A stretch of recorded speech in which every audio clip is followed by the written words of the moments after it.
Today I wanted to talk about a book that is one of my favorites, one of my favorite authors, and all about herbs. So let's get started with this video. So one of the questions that I get asked a lot is what book should I read? I really want to learn about herbs and I don't know where to start. So this is a great question. And it's also one I guess I take for granted, and I think like everyone would just know where to start and what the answer is. For me, I started studying herbs, I guess I want to say officially, with books 20 years ago. And the first author that I picked up was Rosemary Gladstar. And this is her book, Herbal Healing for Women, which I highly recommend, and I will explain why in a minute. So I was working at a little herb shop, and the owner had a whole library of books that could be taken out, and when I was working and it was a slow afternoon or something, I would take some of the books and just sit down and read and learn about herbs. And in fact, she pretty much encouraged me to do so that if anyone came in and had questions, I could answer the questions. So Rosemary Gladstar, I don't know if I was familiar with her name. I think I was. I'm trying to remember, but I definitely became familiar with her super quick. I remember the name of the book that I first read, but I know it was a Rosemary Gladstar book. I think it was definitely one of her smaller books. It was probably on herbal teas or herbal remedies, but I was definitely a fan of hers.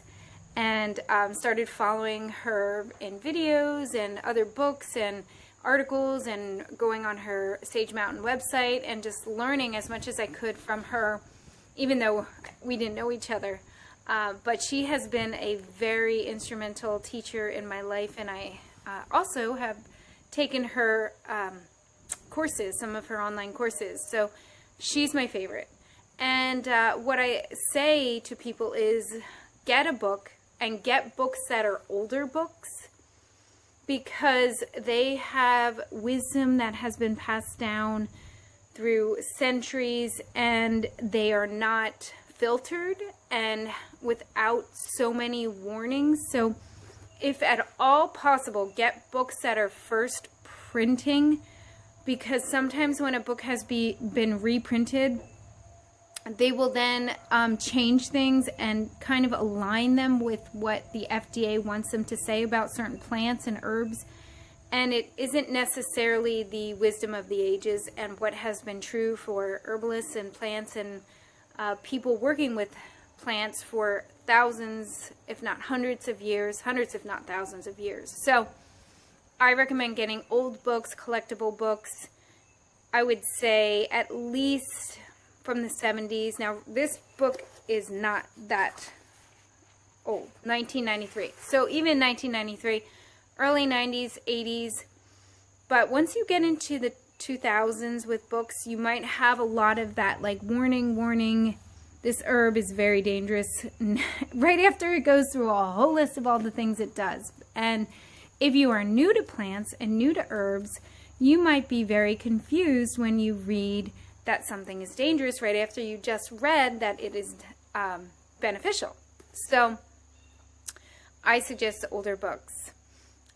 What I love about Rosemary Gladstar's books are that they are written in a very simple, understandable, easy to read manner, and she has just like a loving approach that just kind of shines through her writings. It's a not scientific writing, although she is very learned and has a lot of science to back what she writes, but her style, her prose, her storytelling is very easy to understand and is very enjoyable. So she's just a great teacher, and that's why I like her books. This book is specific for women, Herbal Healing for Women, and if you are pregnant or thinking about becoming pregnant or have children, or know someone who is pregnant, this book is amazing. Now, it does cover menopause and other stages of women's life, puberty as well, not just pregnancy, but there is a huge chunk in the book about pregnancy. And she really just touches upon the spirit of femininity and the herbs that are just really helpful for women. So I think that this is a good place to start instead of just like a broad all over. So one last look at the cover of this book. It's Herbal Healing for Women by Rosemary Gladstar. Simple home remedies for women of all ages. And before you go, subscribe. Please subscribe and like and comment and help me grow this channel. Thank you.